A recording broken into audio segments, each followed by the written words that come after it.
지들은 안다고 생각을 하지. 하지만 몰라. 그 의미를 정확하게 이해를 못해.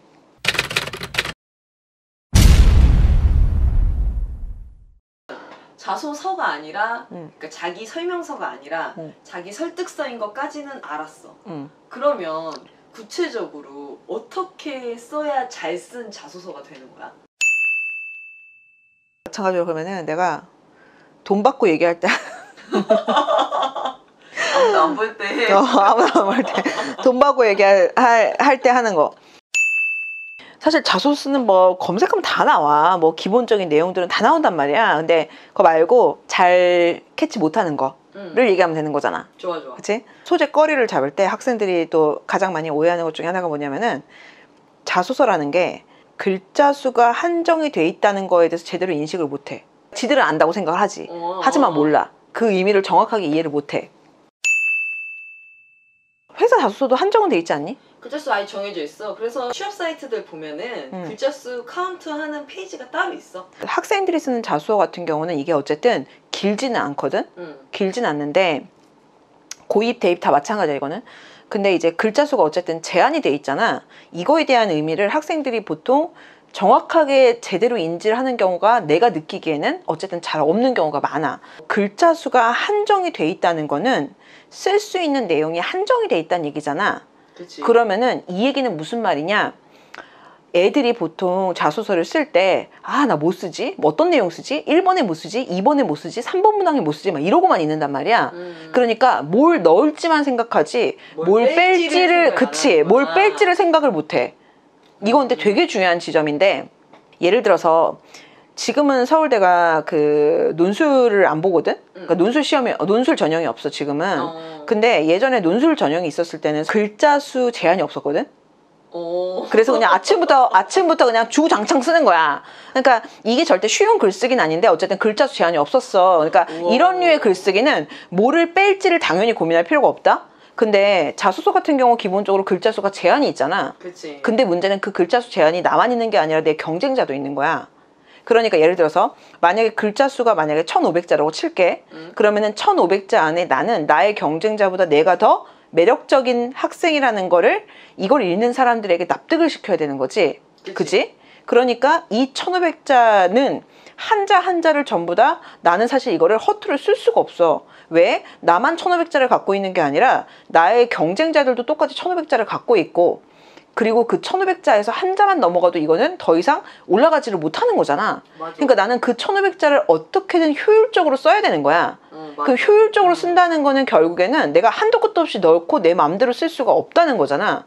여기에 대해서 정확하게 인식을 하고 있어야 돼. 근데 애들이 이거를 놓쳐. 어떤 문제들이 생기냐면은 애들이 막 쓰고 싶은 거 나 못 쓰지 하면서 이것도 쓸까 저것도 쓸까 막 이런 생각만 해. 근데 실제 우리가 진짜로 생각해 봐야 되는 건 뭐냐면 내가 어떤 내용을 쓸까도 중요하지만 이 내용을 썼을 때 어떤 내용을 빼야 하는지를 생각을 해야 돼. 이게 되게 중요한 포인트인데 그래서 나는 이거를 소재의 기회비용을 생각하라고 학생들한테 표현을 해. 기회비용이라는 게 내가 무언가를 선택했을 때 포기하는 것의 가치, 그 중에서 포기하는 것들 중에 가장 큰 것의 가치를 기회비용이라고 우리가 하잖아. 맞아. 그러니까 우리가 A라는 내용과 B라는 내용과 C라는 내용 중에 내가 무언가를 선택을 할 때 내 마음속에서 가장 그럴싸해 보이는 거 혹은 나 쓰고 싶은 걸 쓰는 게 아니고 그게 아니라 내가 만약에 A를 선택하게 되면은 포기해야 되는 B와 C가 어느 정도의 가치인지를 생각을 같이 해야 되는 거야. 근데 애들이 이걸 잘 못해. 어렵지. 그래서 내가 애들한테 보통 나는 어떤 식으로 얘기하냐면은 네가 만약에 군인이 됐다고 생각을 해라. 예를 들어서 1500자짜리 자소서가 만약에 있다. 그러면은 이거를 이렇게 얘기하거든. 나한테 총알이 1500개가 있는 거야. 그리고 나는 이 전투에 이제 참여를 하는 거야. 그리고 나는 경쟁자들을 쓰러뜨려야 돼. 그러면 내가 아무렇게나 내킨 대로 막 총알을 갈길 수가 없어.